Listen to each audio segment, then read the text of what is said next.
hoje iremos falar sobre a ascensão do totalitarismo. Começamos com o fascismo na Itália. O totalitarismo da direita recebeu a designação geral de fascismo, mas especificamente a palavra está ligada a um fenômeno político ocorrido na Itália com a fundação do Partido Nacional Fascista em 1921. Depois da Marcha sobre Roma, organizada pelos fascistas em 1922, abriu-se o caminho para a ascensão de Benito Mussolini, o seu líder, ao poder. De fato, ainda em 1922, o rei Vítor Emanuel III nomeou Mussolini para o cargo de primeiro-ministro. Chamado de Duce, que significa líder, por seus seguidores, Mussolini passou a reprimir e perseguir seus opositores e governar o país com mão de ferro. A propaganda e discurso fascista associavam os novos tempos às glórias do antigo Império Romano. Mussolini implementou a legislação trabalhista baseada no corporativismo, a Carta de Lavoro, na qual o Estado assumiu o papel principal. Assinou com a Igreja Católica o Tratado de Latrão, reconhecendo a soberania do papado sobre o Estado do Vaticano. Vamos falar agora sobre o nazismo na Alemanha. Após a derrota na Primeira Guerra Mundial, a Alemanha passou a adotar um sistema republicano parlamentarista por causa que o imperador tinha abdicado com o fim do conflito. Esse regime foi chamado de República de Weimar. O contexto político era muito conturbado. Dois grupos disputavam o poder. Os comunistas, que promoveram uma insurreição fracassada em 1919, e os paramilitares de extrema-direita, financiados por grandes industriais. A economia também sofria os efeitos da Primeira Guerra e das duras condições do Tratado de Versalhes, que pôs fim ao conflito. A crise capitalista de 1929 aprofundou os problemas sociais e econômicos da Alemanha. Esse contexto criou condições para a ascensão do Partido Nacional Socialista ou Partido Nazista. Liderado por Adolf Hitler, esse partido originou-se do Partido Trabalhista Alemão. Hitler ingressou no grupo em 1919, modificou seu nome para Partido Nacional Socialista dos Trabalhadores Alemães e impôs a ele suas ideias. Em 1923, os nazistas tentaram chegar ao poder por meio de um golpe fracassado. Hitler foi preso nesse episódio e escreveu no cárcere o livro É Minha Luta, no qual expunha suas ideias racistas, antissemitas e anticomunistas, além de sua teoria do espaço vital. No começo dos anos 1930, o Partido Nazista já contava com milhares de adeptos provenientes sobretudo da classe média e da burguesia, que viam nele uma garantia de proteção contra o perigo do comunismo. A propaganda nazista e a divisão entre comunistas e socialistas permitiram que nas eleições parlamentares de 1932 o partido de Hitler obtivesse 37% dos votos. No ano seguinte, Hitler foi nomeado para o cargo de chanceler, ou seja, primeiro-ministro, pelo presidente Hindenburg. Após a morte do presidente, em 1934, Hitler acumulou as funções de presidente e de chanceler. Tornou-se assim o Führer, que significa em alemão líder, inaugurando o Terceiro Reich, que significa Império da Alemanha. Começava daí o Terceiro Reich, ou Terceiro Império Alemão. No ano de 1935 foram aprovadas as leis de Nuremberg, que estabeleceu a inferioridade dos judeus e proibiam-nos de casar-se com os não-judeus e ter empregados alemães. Na sequência, eles foram segregados em guetos e enviados a campos de concentração e extermínio. Mais de 6 milhões de pessoas, entre eles judeus, ciganos e comunistas, foram mortos nesses campos de concentração.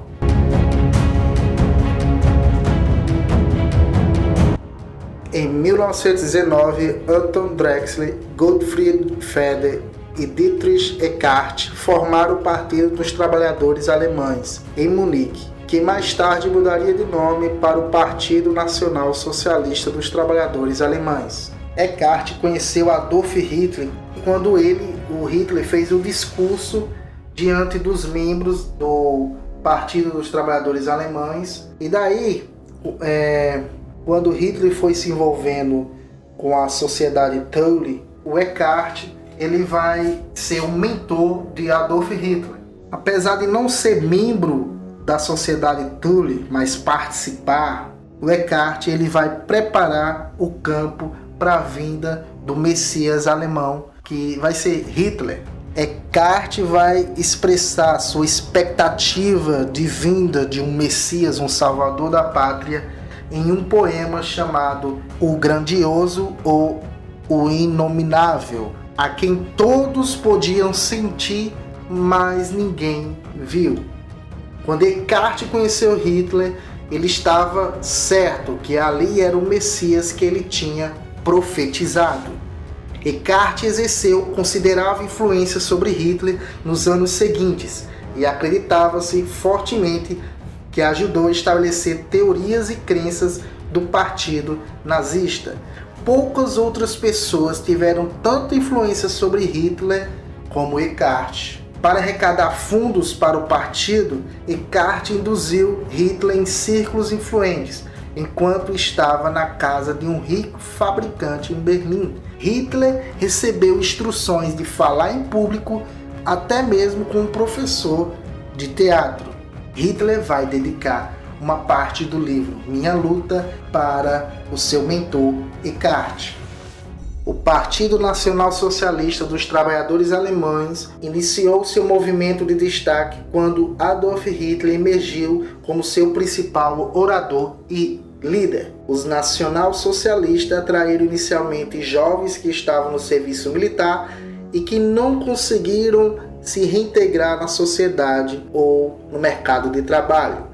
O partido também contou com o apoio de membros da classe média baixa, comerciantes, artesãos, trabalhadores de colarinho branco. O partido era totalmente contrário à República de Weimar e em 1923 seus membros, liderados por Adolf Hitler, tentaram sem sucesso conquistar o governo pela força.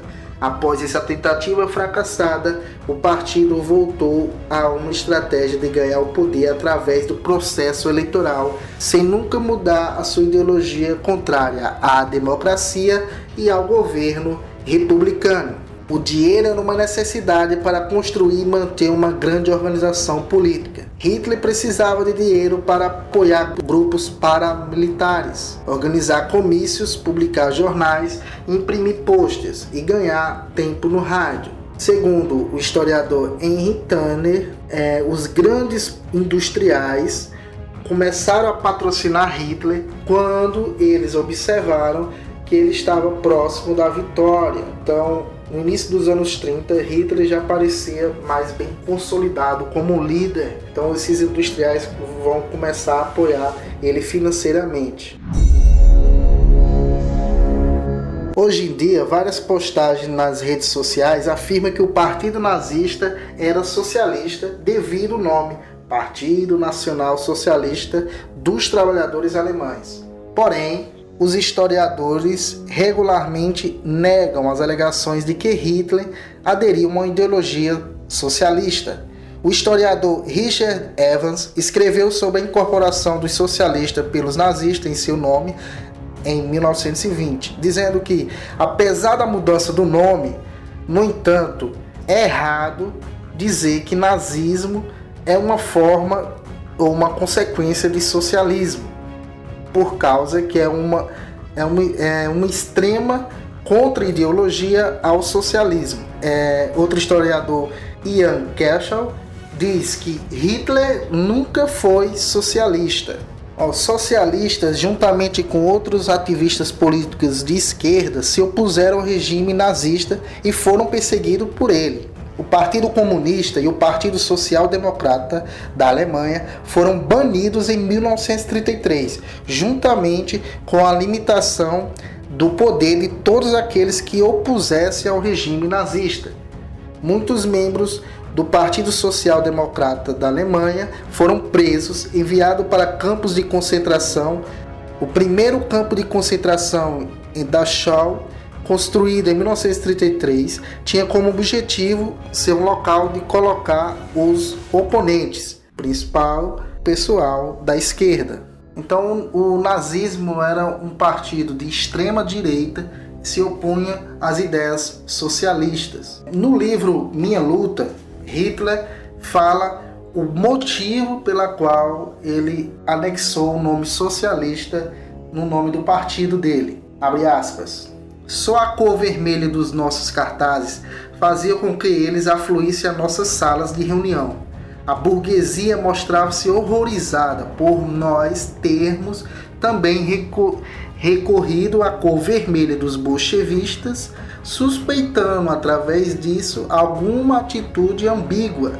Os espíritos nacionalistas da Alemanha cochichavam uns com os outros a mesma suspeita de que no fundo não éramos senão uma espécie de marxistas, talvez simplesmente mascarados marxistas ou melhor, socialistas. A diferença entre o marxismo e o socialismo até hoje não entrou nessas cabeças, especialmente quando se descobriu que nas nossas assembleias tínhamos por princípio não usar os termos senhores e senhoras, mas companheiros e companheiras. Só considerando entre nós o coleguismo de partido, o fantasma marxista surgiu claramente diante de muitos adversários nossos. Quantas boas gargalhadas demos à custa desses idiotas e poltrões burgueses na tentativa de decifrarem o enigma de nossa origem, nossas intenções e nossa finalidade. A cor vermelha dos nossos cartazes foi por nós escolhida, após uma reflexão exata e profunda, com o fito de excitar a esquerda, de revoltá-la e induzi-la a frequentar nossas assembleias. Isso tudo nem que fosse só para nos permitir entrar em contato e falar com essa gente. Fecha aspas. Aqui Hitler já mostra o motivo de utilizar esse termo socialista, as cores vermelhas, tudo para atrair a atenção dos adeptos do comunismo, socialismo, para tentar convertê-los ao nazismo, como ele vai dizer nessa próxima citação. Abre aspas. Não hesito em declarar que julgo os homens que arrastam o movimento de hoje na crise de divergências religiosas piores inimigos da pátria que qualquer comunista com tendências internacionais. Pois converter o comunista é a tarefa do movimento nacional socialista. Fecha aspas. Aqui ele finaliza, para quem ainda tem dúvida, que o nazismo é um movimento de direita e não de esquerda, que eles utilizaram a nomenclatura nacional socialista justamente para atrair a massa trabalhadora. Não caem em histórias que estão surgindo em redes sociais dizendo que nazismo é de esquerda.